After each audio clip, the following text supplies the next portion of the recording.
Last lecture के अंदर हमने क्या पढ़ा था कि जो भी हमारा ये डेटाबेस थी लोकल होस्ट था, ठीक है। तो यहाँ पे हमने ये स्टार्ट किया था, उसके बाद हमने लोकल होस्ट ओपन करने के बाद हमारे डेटाबेस जहाँ पे हमारा सारा डेटाबेस पड़ा रहता है, ठीक है, जहाँ पे डेटाबेस हमारा सारा का सारा दिखाई देता है, तो वहाँ पे मैं मैन्युअली चेंजेस कर रहा था, ठीक है।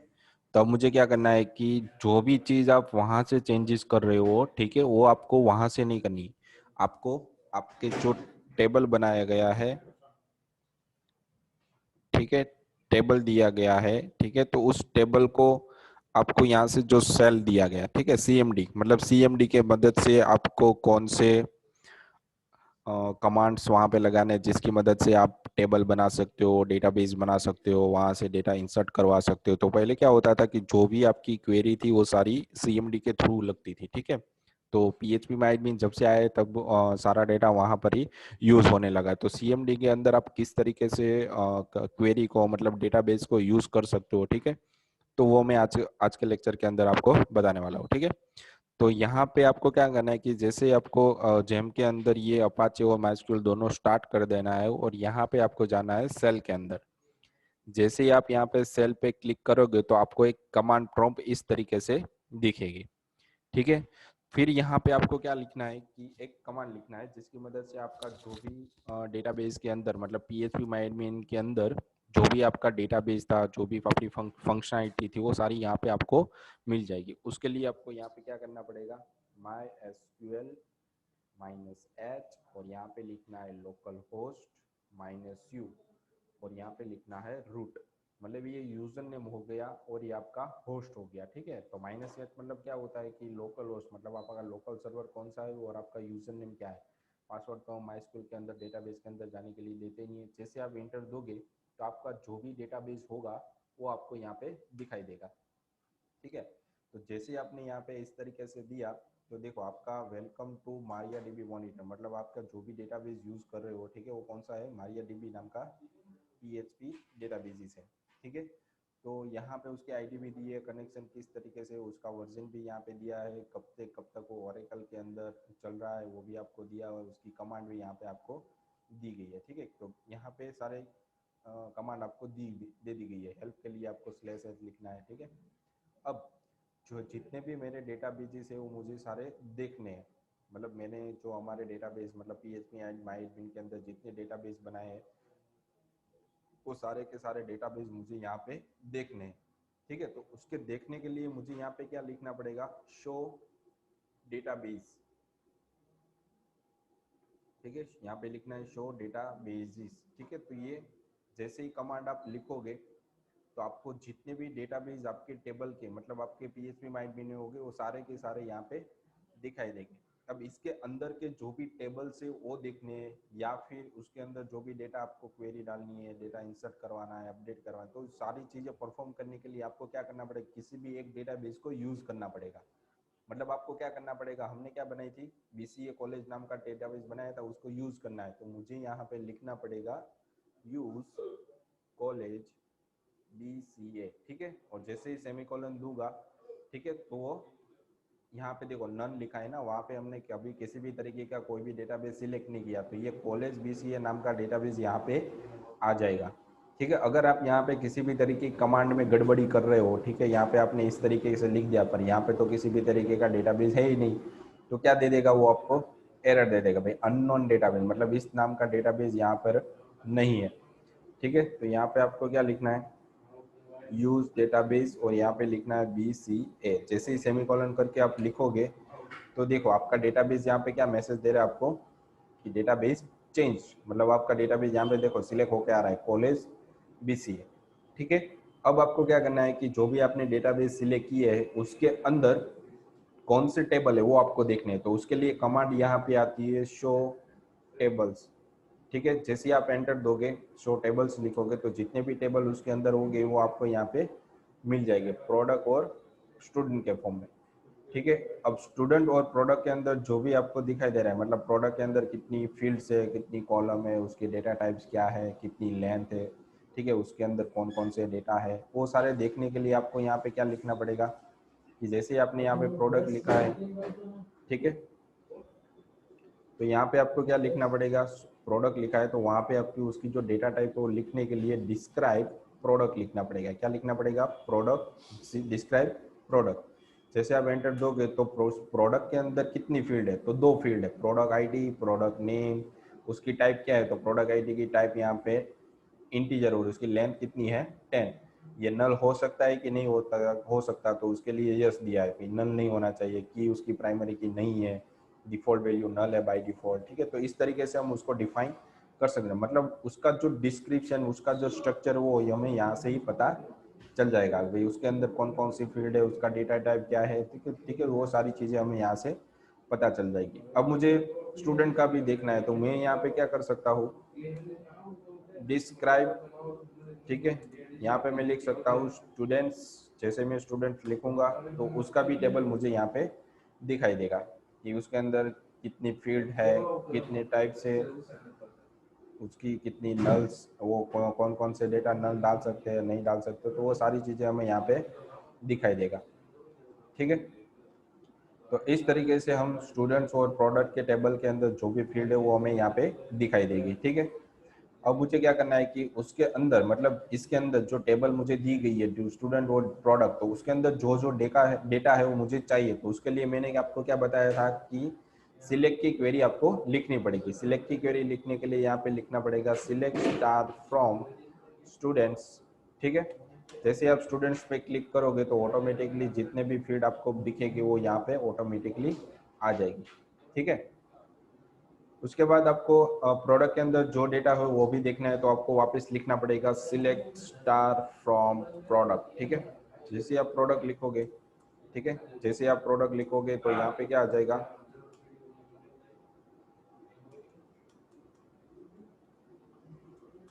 ठीक है, इसके अंदर एक ही रिकॉर्ड है और एक टेबल है। ठीक है, तो इस तरीके से आपको यहाँ पे डेटा दिखाई देगा। ठीक है, तो इस तरीके से आप डेटा के अंदर जो भी टेबल के अंदर जो भी डेटा है वो आपको फैच करवाना है या फिर उसको देखना है उसके अंदर कौन सी फील्ड है। ठीक है, तो वो सारी आप इसकी मदद से, जो भी हमने कमांड दिया है उसकी मदद से आपको मिल सकता है। ठीक है, तो ये कमांड आपको लगानी है ताकि आपको सीएमडी किस तरीके से यूज़ करना है वो भी आपको पता चल जाए। ठीक है, तो सीएमडी में से भी आप डेटाबेस को एक्सेस करवा सकते हो।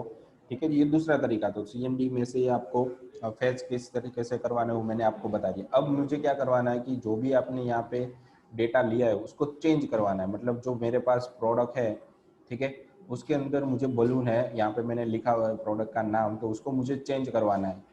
ठीक है, या फिर उसको मुझे डिलीट करवाना है या फिर उसके अंदर मुझे कोई नया रिकॉर्ड ऐड करना है, तो सारी कमांड यहाँ पर ही दी जाती है। तो सिलेक्ट स्टार फ्रॉम प्रोडक्ट की मदद से क्या होता है कि जितना भी डेटा प्रोडक्ट नाम के टेबल के अंदर है वो मुझे मिल जाएगा। अब मुझे क्या करना है कि मुझे इसके अंदर एक और रिकॉर्ड ऐड करना है। तो मुझे क्या करना पड़ेगा, देखो भाई, इंसर्ट इनटू टेबल का नाम प्रोडक्ट। ठीक है, इसके अंदर ये जो भी फील्ड है वो मुझे बैकवर्ड कोट में देनी पड़ेगी, प्रोडक्ट आईडी, और यहाँ पे मुझे देना पड़ेगा प्रोडक्ट का नेम। ठीक है, और यहाँ पे मैं दे रहा हूँ वैल्यूज़। इसके बाद मुझे जो भी वैल्यू है वो सिंगल कोट के अंदर देनी पड़ेगी। तो यहाँ पे मेरी प्रोडक्ट आईडी हो जाएगी 2, और यहाँ पे मैं कुछ भी नाम दे सकता हूँ, प्रोडक्ट का नाम है मैं यहाँ पे दे सकता हूँ फ़ोन। जैसे मैं सेमीकोलन लास्ट में करूँगा और एंटर दूंगा तो एक रो, 1 रो इंसर्टेड ऐसा कुछ दिखाई देगा। देखा, यहाँ पे क्या आ रहा है, क्वेरी ओके और 1 रो अफेक्टेड, मतलब एक रो के अंदर चेंजेस हुआ है। तो मुझे देखना है कि उसके अंदर चेंजेस हुआ है कि नहीं हुआ। तो सिलेक्ट स्टार फ्रॉम प्रोडक्ट, क्योंकि प्रोडक्ट नाम के टेबल के अंदर हमने कोई रिकॉर्ड ऐड किया था। तो अब देखो यहाँ पे 2 रिकॉर्ड आ गए। ठीक है, तो बहुत सारे रिकॉर्ड डालने हो या फिर एक एक रिकॉर्ड आपको यहाँ पे ऐड करवाना हो तो इंसर्ट की क्वेरी आप यहाँ से अप्लाई कर सकते हो। ठीक है, अब क्या करना है कि इन दोनों में से किसी एक को चेंज करना है। ठीक है, यहाँ पे प्रोडक्ट आईडी, प्रोडक्ट नेम है, उसके पास आपको 2 डेटा दिए गए हैं, बलून और फोन। तो 2 जो बलून लिखा हुआ है उसको मुझे डिलीट कर देना है। ठीक है, तो डिलीट की क्वेरी मुझे यहाँ पे लगानी पड़ेगी। तो डिलीट की क्वेरी किस तरीके से आती है, तो पहले तो मुझे डिलीट नाम का कीवर्ड लिखना होगा। कहाँ से डिलीट करना है, तो फ्रॉम। ठीक है, फ्रॉम मतलब कहाँ से, तो कौन से टेबल में से करना है, तो प्रोडक्ट का नाम, मतलब टेबल का नाम आ जाएगा। और यहाँ पे आपको उसकी एक प्रोडक्ट आईडी मतलब देनी पड़ेगी, वेयर मतलब कहाँ से एग्जैक्टली। ठीक है, टेबल के अंदर मतलब प्रोडक्ट वाले टेबल में से डिलीट करना है, पर एग्जैक्टली कहाँ से करना है, तो उसकी जो प्रोडक्ट आईडी है, प्रोडक्ट नेम है, वो मैच होना चाहिए। तो उसकी फील्ड का नाम आपको देना पड़ेगा भाई, प्रोडक्ट आईडी इक्वल टू कौन सी, तो भाई 1 नंबर की, जहाँ पे मुझे प्रोडक्ट आईडी मैच होगी।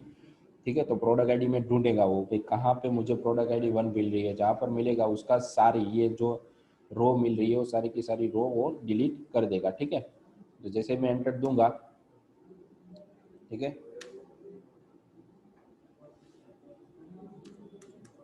देखो यहाँ पे मैंने जैसे इंसर्ट किया तो क्वेरी ओके, 1 रो अफेक्टेड। तो वापस मुझे देखना है कि मेरे टेबल के अंदर कितना डेटा रह गया, तो मुझे बार बार लिखना पड़ रहा है। तो उसके लिए आपको एरो की दी है, जैसे अप एरो की दबाओगे तो जो जितनी भी आपकी लास्ट क्वेरी वो दिखाएगा, वापस एक बार दबाओगे तो उसके ऊपर की क्वेरी आपको दिखाएगा। तो सारी क्वेरी यहाँ पे आपको दिखा रहा है। ठीक है, अप और डाउन एरो की मदद से आपको जो भी पहले आपने लिखा हुआ है वो दिखाएगा। ठीक है, जैसे मैं एंटर दूंगा तो हमारे पास अब एक ही रिकॉर्ड प्रोडक्ट के अंदर रह गया। ठीक है, कौन सा, प्रोडक्ट वाला। ठीक है, तो इस तरीके से आपको क्या करना है कि जो भी आपको डेटा मिल रहा है उस डेटा को यहाँ पे एक्सेस करवा सकते हो आप। ठीक है,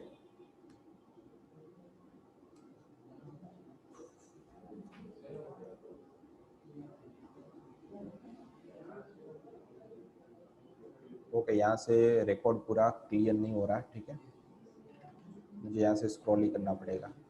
अब मुझे क्या करना है कि मुझे एक नया टेबल बनाना है, किसके अंदर, मैंने यहाँ में कौन से टेबल, कौन से कॉलेज बीसीए नाम के टेबल के अंदर, मतलब डेटाबेस के अंदर मैं यहाँ से उसको यूज कर रहा हूँ, तो मुझे एक नया ही टेबल बनाना है। ठीक है, तो वापस मुझे यहाँ पे क्या करना पड़ेगा, जैसे हमने आगे पढ़ा था वो हमने कहाँ पे किया था, हमारे PHP माई एडमिन के अंदर किया था। अब मुझे कहाँ पे वो चेंजेस करने हैं सारे, कि MySQL के अंदर से मुझे सारे चेंजेस करने हैं। ठीक है, तो यहाँ पे मुझे क्या करना पड़ेगा, क्रिएट, फिर टेबल का नाम, क्रिएट टेबल, जो भी हमें टेबल बनानी है उस टेबल का नाम यहाँ पे देना पड़ेगा। कॉलेज BC है तो मैं यहाँ पे फैकल्टी का नाम दे रहा हूँ एज ए टेबल के अंदर। ठीक है, और जो भी आपको फील्ड बनानी है जैसे कि फैकल्टी आईडी, ठीक है, तो इसका डेटा यहाँ पे क्या हो जाएगा, इंटीजर के फॉर्म में। ठीक है, फिर यहाँ पे मुझे फैकल्टी का नाम भी देना है, तो मैं यहाँ पे दे सकता हूँ फैकल्टी नेम। ठीक है, उसकी मुझे यहाँ पे देनी पड़ेगी वेयर कैप, तो उसकी लेंथ मैक्सिमम कितनी हो सकती है, 50। ठीक है, उसके बाद मुझे यहाँ पे देना है फैकल्टी का मोबाइल नंबर, मतलब फ़ोन नंबर भी मैं यहाँ पे दे सकता हूँ, फ़ोन। ठीक है, तो ये किस फॉर्म में रहता है हमारे पास, बिग, यहाँ पे मैं वेयर कैर ले लेता हूँ। ठीक है, वेयर कैर के अंदर मैं यहाँ पे एक सी मैक्सिमम 12 डिजिट दे देता हूँ। उसके बाद उसका ईमेल भी देना है, तो मैं यहाँ पे देता हूँ फैकल्टी ईमेल। ठीक है, ये भी मुझे डेटा टाइप उसकी देनी पड़ेगी वेयर कैर के फॉर्म में यहाँ पे 20। तो मैंने यहाँ पे उसका टेबल खत्म कर दिया। जैसे मैं इंसर्ट करूंगा, ठीक है, तो उसके अंदर कोई रो तो इंसर्ट नहीं हो रही है। ठीक है, मुझे इसके स्ट्रक्चर देखना है, तो मैं क्या करूंगा, यहाँ पे डिस्क्राइब। ठीक है, किसी भी टेबल का स्ट्रक्चर देखना हो तो यहाँ पे आप डिस्क्राइब लिख सकते हो। तो यहाँ पे मुझे क्या लिखना पड़ेगा, फैकल्टी। ठीक है, तो यहाँ पे देखो मैंने जितनी भी फील्ड ऐड करवाई है वो सारी की सारी फील्ड यहाँ पे मुझे मिल जाएगी। ठीक है, faculty ID, faculty name, phone, faculty email. ठीक है, तो यहाँ पे इसका डेटा टाइप भी मिल जाएगा, इसकी इंटीजर भी मिल जाएगी, नल। ठीक है, तो ये सारा डेटा आपको डिस्क्राइब, इसके अंदर कोई डेटा है कि नहीं वो मुझे देखना है, तो मुझे क्या करना पड़ेगा, सिलेक्ट स्टार फ्रॉम फैकल्टी। ठीक है, ये मुझे यहाँ से लिखना पड़ेगा। तो इसके अंदर कोई भी रिकॉर्ड अभी नहीं है, तो मुझे इंसर्ट करना है, तो क्या करना पड़ेगा, वापस से इंसर्ट की क्वेरी लिखनी पड़ेगी, इंसर्ट इनटू फैकल्टी। ठीक है, उसके अंदर जो भी हमने फील्ड दी है वो फील्ड का नाम यहाँ पे लिखना पड़ेगा भाई, फैकल्टी। ठीक है, फैकल्टी आईडी यहाँ पे हो जाएगा मेरे पास, फैकल्टी नेम, उसके बाद यहाँ पे हो जाएगा मेरे पास फोन। ठीक है, उसके बाद यहाँ पे आ जाएगा मेरे पास फैकल्टी ईमेल। तो इस तरीके से आपको जितनी भी आपकी फील्ड है वो फील्ड यहाँ पे मेंशन करनी है, उसके बाद उसकी वैल्यू देनी है। ठीक है, तो वैल्यू यहाँ पे क्या देनी है, यहाँ पे 1। ठीक है, उसके बाद उसका नाम देना है यहाँ पे। ठीक है, मुकेश। उसके बाद यहाँ पे आपको उसका फ़ोन नंबर भी देना है। उसके बाद यहाँ पे आपको देना है उसका ईमेल। ठीक है, तो मुकेश का मैं यहाँ पे दे देता हूँ ईमेल gmail.com। ठीक है, जैसे मैं इसको बंद कर रहा हूँ, तो देखो 1 रो इंसर्ट होके आ गई। अब मैं सिलेक्ट करना चाहूंगा तो उसके अंदर जो भी रिकॉर्ड मैंने इंसर्ट किया वो मुझे यहाँ पे दिखाई देगा। वापस मुझे एक और ऐड करवाना है तो मुझे क्या करना पड़ेगा, यहाँ पे देखो आ गया।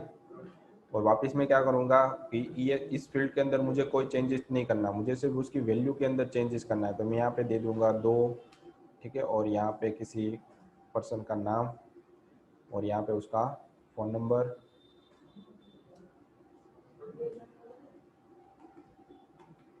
ठीक है, और यहाँ पे उसका ईमेल एड्रेस, ठीक है। जैसे एंटर दूंगा तो 1 रो एक इंसर्ट होगी वापस मैं दे सकता हूँ यहाँ पे कि मुकेश और रवि का डेटा हमने इंसर्ट कर दिया, ठीक है। तो डिलीट की क्वेरी, इंसर्ट की क्वेरी मैंने आपको बता दी। डिलीट की क्वेरी के लिए आपको क्या करना पड़ सकता है, यहाँ पे डिलीट फ्रॉम टेबल का नाम, ठीक है, और उसके बाद क्या देना है, वेयर टैग, जिसकी मदद से आपको कहाँ से वो डेटा मैच करवाना है। मतलब फैकल्टी नेम में से आपको डेटा डिलीट करवाना है, फिर फोन में से डेटा डिलीट करवाना है, ईमेल में, या फिर फैकल्टी आईडी, ठीक है। तो फैकल्टी आईडी करके यहाँ पे आप जो भी नाम दोगे 1 दोगे तो वो पूरी रो को यहाँ से डिलीट कर देगा, ठीक है। अब आपको क्या करना है, ठीक है, तो फैकल्टी आईडी इक्वल टू 1 लिखा है तो वो डेटा सारा आपका यहाँ से डिलीट हो जाएगा। अब तो वापस हम सिलेक्ट करके देखते हैं डेटा डिलीट हुआ है कि नहीं हुआ एग्जैक्टली। तो एक 1 रिकॉर्ड डिलीट हो गया, ठीक है। तो 1 नंबर का जो भी डेटा यहाँ पे आपको मिल रहा था वो सारा रिकॉर्ड डिलीट हो गया। अब इसके बाद आपको क्या करना था कि जो भी डेटा आपके पास है, ठीक है, उसके अंदर मुझे चेंजेस करवाना था, मुझे मतलब मुझे अपडेट करवाना था। तो यहाँ पे मैंने 3 चीज आपको बता दी, डेटा डिलीट किस तरीके से कर सकते हैं, फैच किस तरीके से कर सकते हैं, ठीक है। उसके बाद फैकल्टी के अंदर जो भी डेटा हमने डालना है तो इंसर्ट किस तरीके से कर सकते हैं। अब मुझे उसको अपडेट करवाना है। मतलब अपडेट के अंदर मुझे क्या करना है कि जहाँ पर मेरी 2 नंबर की आईडी है उसका नाम मुझे यहाँ से चेंज करवाना है, यहाँ पर उसका फ़ोन नंबर चेंज करवाना है। तो उसके लिए मुझे यहाँ पे क्वेरी लिखनी पड़ेगी, अपडेट फैकल्टी, और यहाँ पे जो भी आपको सेट करना है, जो भी नाम आपको चेंज करना है वो यहाँ पे आपको देना है। तो यहाँ पे आपको देना पड़ेगा faculty name equal to faculty का नाम, आपको जो भी देना है यहाँ पे आप दे सकते हो, ठीक है। तो यहाँ पे मैं दे रहा हूँ हर्ष, फिर कॉमा, फिर यहाँ पे मैं दे सकता हूँ फ़ोन, ठीक है। फ़ोन भी यहाँ पे मैं चेंज कर सकता हूँ 1 2 3 4 5 6 7 8 9 0, ठीक है। वेयर वेयर के बाद आपको यहाँ पे देना है कि किस जगह पे आपके चेंजेस करना है। तो यहाँ पे आपको देना पड़ेगा फैकल्टी आईडी इक्वल टू, यहाँ पे देना पड़ेगा 2, ठीक है। तो जैसे ही आप एंटर दोगे तो आपका जो पुराना रिकॉर्ड है यहाँ पे रवि है और यहाँ पे जो 938 नंबर है वो दोनों चेंज हो गया, बाकी दोनों फील्ड के अंदर कोई चेंजेस होगा नहीं, ठीक है। तो जैसे आंसर दे दिया, जैसे आप सिलेक्ट करवा रहे हो तो वापस देखो फैकल्टी नेम यहाँ पे क्या है, रवि है, तो वहाँ पे क्या हो गया, हर्ष हो गया, और यहाँ पे फोन है तो यहाँ पे क्या हो गया 1 2 3 4 5 6 7 8 9 0, ठीक है। तो इस तरीके से आप डेटा को अपडेट करवा सकते हो, ठीक है, पता चला आपको। तो इस तरीके से सारी क्वेरी आप यहाँ पे यूज कर सकते हो। अब मुझे क्या करना है कि सिलेक्ट का डेटा फेच करवाना है। तो मेरे इस टेबल के अंदर एक ही रिकॉर्ड है ना, तो मुझे यहाँ से क्या करवाना पड़ेगा, हमारा जो डेटाबेस है वो बदलना पड़ेगा। तो यहाँ पे देखो मेरे पास कौन सा डेटा है, यहाँ पे मेरे पास बहुत सारे रिकॉर्ड्स हैं।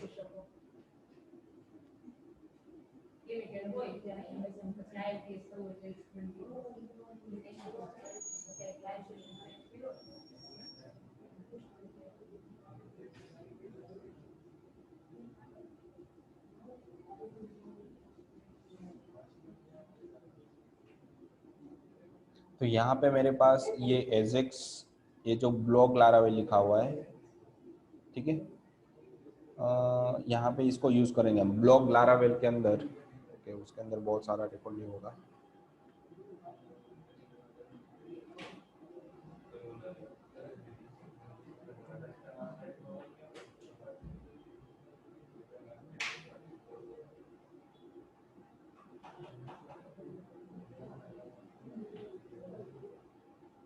ये देखो ये हमारे पास डेटाबेस का नाम है, हम इसको यूज करने वाले हैं, ठीक है। तो अब मुझे क्या करना है कि यहाँ पे लिखना है अगर मुझे टेबल का नाम चेंज करना है, मेरे डेटाबेस का नाम, यहाँ पे कॉलेज बीसीए लिखा है वहाँ पे मुझे, ठीक है, इस डेटाबेस को यूज करना है। तो यहाँ पे देखो टेबल आ गया, अब डेटाबेस आ गया। अब इसके अंदर कितने टेबल है वो मुझे देखने हैं, तो मुझे यहाँ पे लिखना पड़ेगा शो टेबल्स।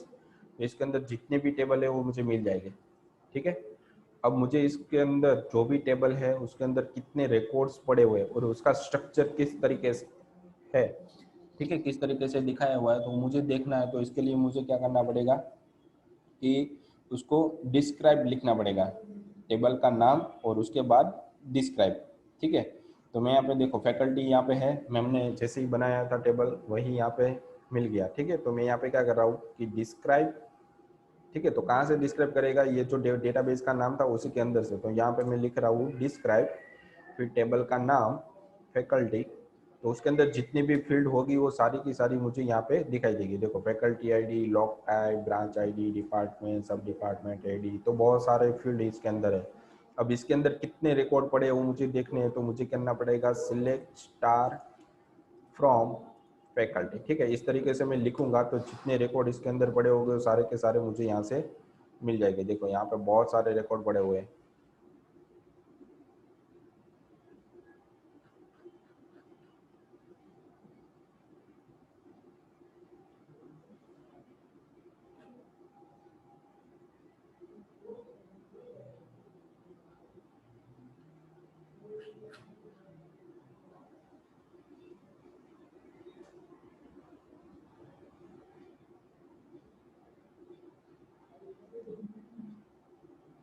ये सब कुछ हैंग हो गया इस तरीके से, तो मैं वापस सीएमडी को बंद करके वापस चालू कर रहा हूँ, ठीक है। हमारा जो सीएमडी था वहाँ पे थोड़ा हैंग हो गया, तो मैं वापस इसको सेल पे क्लिक कर रहा हूँ, ठीक है। और वापस मैं हमारी जो सीएमडी है उसको स्टार्ट कर रहा हूँ। कभी कभी ऐसा हो तो आपको सीएमडी को बंद कर देना है, वापस चालू करना है, ठीक है। तो वहाँ पे लिखना है वापस MySQL -h, मतलब सर्वर का नाम, लोकल होस्ट -u और रूट, ठीक है। जैसे एंटर दोगे तो आपका MariaDB नाम का जो डेटाबेस है वो यूज़ हो जाएगा। और यहाँ पे आपको क्या लिखना है कि शो डेटा बेसिस, ठीक है। तो यहाँ पे सारे डेटाबेस आ गए आपके। फिर यहाँ पे मैंने क्या बोला था कि कौन सा डेटाबेस था हमारे पास,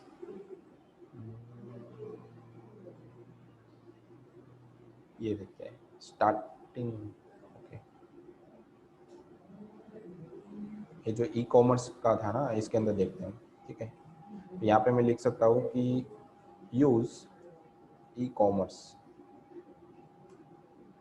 फिर यहाँ पे लिख सकता हूँ मैं शो टेबल्स, इसके अंदर कितने टेबल्स पड़े हैं, ठीक है। तो यहाँ पे दो ही टेबल है, प्रोडक्ट और यूजर। तो अब इसको डिस्क्राइब करते हैं हम, डिस्क्राइब प्रोडक्ट, ठीक है। तो इसके अंदर हमारे पास 4 या 5 फील्ड हैं, ठीक है। अब मैं इसके अंदर जितना भी डेटा है वो मुझे चाहिए, तो सिलेक्ट स्टार फ्रॉम, मुझे यहाँ पे लिखना पड़ेगा प्रोडक्ट, ठीक है। तो इसके अंदर 2 रिकॉर्ड पड़े हुए, ठीक है। अब दोनों में से मुझे कोई एक ही रिकॉर्ड चाहिए, तो सिलेक्ट स्टार फ्रॉम, यहाँ पे मैं लिख सकता हूँ कि टेबल का नाम और उसके बाद वेयर टैग, ठीक है। वेयर टैग के अंदर मुझे क्या करना है, उसके नाम के थ्रू जितने भी डेटा है वो मुझे चाहिए, तो मुझे यहाँ पे लिखना पड़ेगा प्रोडक्ट नेम, ठीक है। और यहाँ पे मुझे लिखना है जो भी मुझे फाइंड करना है वो LED, ठीक है। तो LED वाले जितने भी रिकॉर्ड है जो मुझे मिल जाएगी इसके अंदर, तो फाइंड करके मुझे देगा। पर जो हमारा मेन टेबल है उसके अंदर कोई भी चेंजेस नहीं होगा, ठीक है, वो वैसा का वैसा ही रहेगा, ठीक है। तो मैंने आपको अपडेट की क्वेरी बता दी, डिलीट की क्वेरी, इंसर्ट की क्वेरी, टेबल कैसे बनाते हैं, ठीक है, डेटा किस तरीके से यूज करते हैं, वो सारी चीज़ें मैंने आपको यहाँ पे बता दी, ठीक है। तो यहाँ पे अब क्या करना था कि एक सिलेक्ट सर्च की क्वेरी आपको लगानी थी, ठीक है। सर्च किस तरीके से आप कर सकते हो डेटा के अंदर, तो मेरे पास यहाँ पे DB-DIC नाम का डेटाबेस है, उसको यूज़ करेंगे। तो यहाँ पे लिखना है यूज़ DB_DIC, ठीक है। इसको शो टेबल, जितने भी टेबल इसके अंदर पड़े हो गए तो मुझे यहाँ पे दिखाई देंगे। ठीक है, अब जितने भी रिकॉर्ड इसके अंदर है वो मुझे देखने हैं, तो मुझे क्या करना पड़ेगा,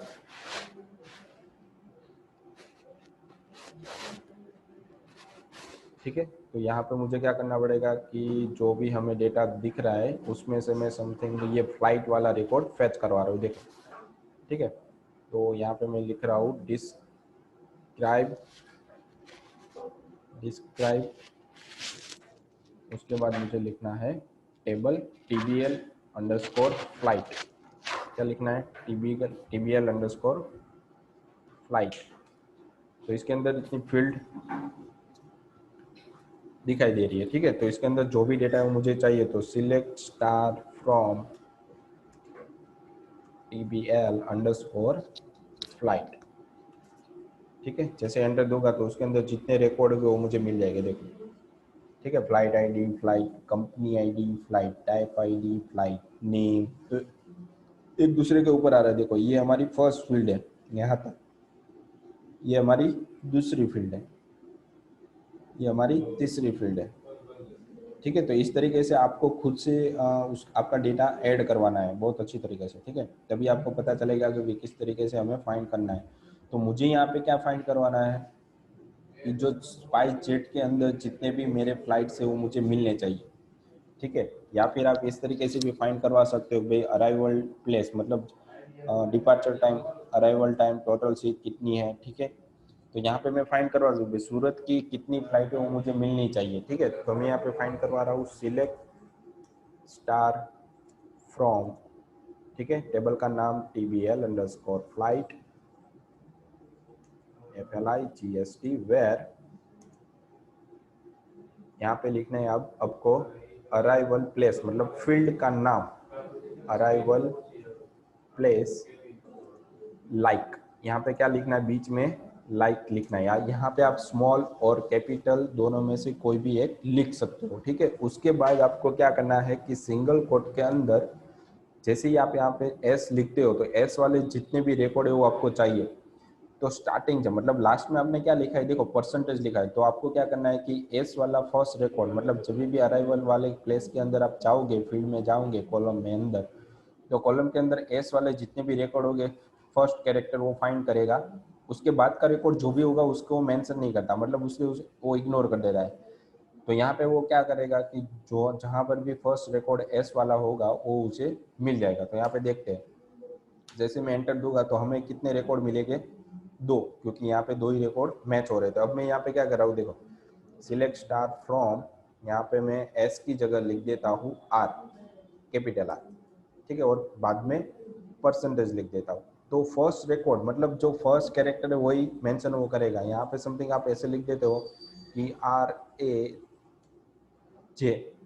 तो आपके फर्स्ट तीन कैरेक्टर वो चेक करता है भी SUR मैच हो रहा है नहीं हो रहा है, इसके अंदर नहीं हो रहा है, इसके अंदर मैच हो रहा है, तो ये डेटा आपको फेच करके दे देगा। यहाँ पर भी नहीं हो रहा है और यहाँ पर भी नहीं हो रहा है, तो आपको एक ही रिकॉर्ड फेच करके देगा। ठीक है, और वो कौन सा रहेगा, राजस्थान वाला। ठीक है, तो इस तरीके से वो फाइंड करता है। आप किसी भी फील्ड के अंदर से वो फाइंड करवा सकते हो। ठीक है, वापस मैं अपनी क्वेरी लिख लेता हूँ यहाँ पे ताकि हमें वो डेटा मिल जाए। ठीक है, अब उसके बाद मुझे क्या करना था कि मुझे डेट वाइज फाइंड कराना है तो भी मिल जाएगा। ठीक है, अगर मुझे बाद में उसके लास्ट में से फाइंड करना है, मतलब मुझे क्या करना है कि यहाँ पे टी वाले जितने रिकॉर्ड है या फिर डी वाले जितने रिकॉर्ड है वो मुझे मिलने चाहिए। तो मैं यहाँ पे क्या करवा सकता हूँ कि यहाँ पे जो लास्ट में परसेंटेज लिखा है वो हम आगे लिख सकते हैं। हम आगे लिखेंगे तो वर्ड के अंदर से जो लास्ट कैरेक्टर होगा, लास्ट तीन कैरेक्टर होगा वो ढूंढेगा। यहाँ पे राज मिल रहा है, नहीं है, नहीं है, नहीं है, यहाँ पर भी नहीं है, यहाँ पर तो क्यों कोई भी रिकॉर्ड आपको देगा नहीं। देखते हैं, मैं एंटर दूंगा, मैं आपको जीरो रिकॉर्ड मिलेगा, मतलब एम्प्टी सेट यहाँ पे मिल गया। अब देखो, राज की जगह मैं क्या कर रहा हूँ, यहाँ पे राज की जगह मैं यहाँ पे कर रहा हूँ परसेंटेज डी। तो डी वाला कितने रिकॉर्ड है हमारे पास, तो यहाँ पर नहीं है, यहाँ पर नहीं है, यहाँ पर भी नहीं, यहाँ पर एक है। तो थाईलैंड जो जहाँ पे लिखा हुआ है वो एक रिकॉर्ड आप, यहाँ पर केरला में भी डी नहीं है लास्ट में। ठीक है, तो जैसे आप परसेंटेज आगे लिखते हो तो लास्ट से चेक करता है, और परसेंटेज आप आगे लिखते हो पीछे लिखते हो तो वो आगे से चेक करेगा। ठीक है, तो इस तरीके से देखो, जैसे मैं यहाँ पे एंटर दूंगा तो मुझे थाईलैंड वाला एक ही रिकॉर्ड फेच करके वो देगा। ठीक है, अब आपको क्या करना है कि पूरे वर्ड के अंदर, ठीक है, ये आपका पूरा वर्ड हो गया सूरत, सूरत, राजस्थान, थाईलैंड, केरला, तो उसके अंदर मुझे फाइंड करना है कि जहां पर भी आर हो, ठीक है, देखो थाईलैंड के अंदर आर नहीं है, इसमें भी आर है, ठीक है, इसमें भी आर है, इसमें भी आर है, तो मुझे 4 रिकॉर्ड मिलने चाहिए। तो मुझे उसके आगे और पीछे दोनों जगह पे मुझे क्या करना पड़ेगा, मतलब परसेंटेज, मतलब मुझे बीच में से भी चेक करवाना है, उसके आगे से भी चेक करवाना है, पीछे से भी चेक करवाना है कि उसके अंदर आर है कि नहीं है। मतलब पूरे वर्ड के अंदर वो ढूंढेगा कि आर जहां पर होगा वो डेटा आपको दे देगा। तो थाईलैंड के अंदर कहीं पर भी आर नहीं है, राजस्थान के अंदर कैपिटल आर है, यहाँ पे कैपिटल और स्मॉल के बीच में वो डिफरेंट कर रहा है कि नहीं वो कर रहा है, वो हमें दिखाई देगा। तो 3 रिकॉर्ड हमें श्योरली मिल जाएंगे, सूरत, सूरत और केरला, ठीक है। जैसे मैं यहाँ पे एंटर दूंगा, देखो यहाँ पे कितने मिले, 4, मतलब राजस्थान कैपिटल होगा तो भी वो क्या कर देगा कि स्मॉल में वो कन्वर्ट करके चेक करता है, ठीक है। तो 4 रिकॉर्ड मिले, थाईलैंड वाले मुझे मिले नहीं है। तो यहाँ पे क्या चेक करवाता है, आपको क्या पता चला कि अगर आप परसेंटेज आगे रखते हो तो लास्ट में से चेक करता है, अगर आप परसेंटेज पीछे रखते हो तो फर्स्ट में से चेक करता है। अगर आप दोनों के बीच में जो भी वर्ड आपको लिखना है, ठीक है, यहाँ पे आप इस तरीके से लिख देते हो कि आर ए, ठीक है। तो आर ए वाले रिकॉर्ड कितने हैं आपके पास, ये भी है, ये भी है, और यहाँ पे ये भी मिल रहा है, ठीक है। तो मैं यहाँ पे आर ए टी वाले रिकॉर्ड कितने मेरे पास, यहाँ पे 1 है, 2 है, यहाँ पे नहीं है, यहाँ पर भी नहीं है, ठीक है। तो मुझे कितने रिकॉर्ड मिलेंगे, यहाँ पे 2 ही रिकॉर्ड मिलने चाहिए, सूरत मिल गए, ठीक है। तो इस तरीके से वो फाइंड करता है, ठीक है। यहाँ पे मैं एक और चीज़ बता, यहाँ पे देखे आर ए एल लिखूंगा तो मुझे यहाँ क्या मिलेगा, यहाँ पे सिर्फ केरला ही मिलेगा और कुछ नहीं मिलेगा, ठीक है। तो पूरे वर्ड के अंदर वो मैनिपुलेट करके आपको दे देता है। तो इस तरीके से लाइक को आप यूज कर सकते हो, ठीक है। कहीं पर भी कोई भी डेटा आपको फाइंड आउट करना होता है तो इस तरीके से आप फाइंड कर सकते हो। इसके बाद बहुत सारी क्वेरी है जो डिफरेंट डिफरेंट वे में बताई गई है, ठीक है। तो सीएमडी में से ही सारी क्वेरी हम अप्लाई करने वाले हैं, तो इसको अच्छे से प्रैक्टिस कर लेना, ठीक है। हम इसका यूज करने वाले हैं, ठीक है। पहले से आप स्टार्टिंग से देखोगे तो आपको नोट डाउन भी करते जाना पड़ेगा, भाई डेटाबेस को देखना है तो आपको क्या करना पड़ेगा, उसके अंदर टेबल है उसको यूज करना है तो क्या करना पड़ेगा, ठीक है। उसके अंदर टेबल पड़े हो तो उसको देखना हो तो क्या पड़ेगा, क्या करना पड़ेगा। उसके अंदर फील्ड देखनी हो कौन सी फील्ड है तो डिस्क्राइब करना पड़ेगा, डेटा देखना है तो सिलेक्ट करना पड़ेगा, ठीक है। तो ये 4 तरीके की क्वेरी और सिलेक्ट, ठीक है। ये सारी चीज़ हमने सीएमडी की मदद से पढ़ी। हम जो भी हम इंसर्ट करेंगे डिलीट करेंगे वो सारा किसकी मदद से करेंगे, सीएमडी की मदद। अगर यहाँ पे आप चेंजेस करो तो ऑटोमेटिकली उसका जो मेन डेटाबेस है पीएचपी माइट भी वहीं पर भी चेंज हो जाएगा, ठीक है। हमने यहाँ पे क्या दिखाया कि प्रोडक्ट के अंदर एक नया टेबल भी बनाया था ऑटोमेटिक, ठीक है। तो वो सारी चीज़ें हमें वहीं पर भी चेंज होती हुई दिखाई देगी, ठीक है। तो ये आपका सीएमडी बेस हो गया जहाँ से आप किसी भी सिस्टम या किसी भी प्रोग्राम के अंदर सॉफ्टवेयर के अंदर जा सकते हो, ठीक है। तो ये आपका मेन डेटाबेस हो गया, यहाँ से ही सारी चीज़ें मैनेज करनी होती है, ठीक है। तो आपको मैंने बता दिया भी किस तरीके से आप यूज़ करते हो, तो या आगे आपको ये यूज़ होने वाला है, मतलब आगे आपको फ़ायदा कर सकता है, बेनिफिट्स हो सकता है इसका, ठीक है। तो इसकी अच्छे से प्रैक्टिस करना, इसके आगे हम और ज़्यादा इसकी क्वेरी के बारे में पढ़ने वाले हैं, ठीक है। तो इसके अंदर किसी भी तरीके का डाउट्स है एरर हो तो आप कमेंट में व्हाट्सएप में भेज सकते हो, ठीक है। तो आज का लेक्चर यहीं पे की खत्म करते हैं, ठीक है। Thank you.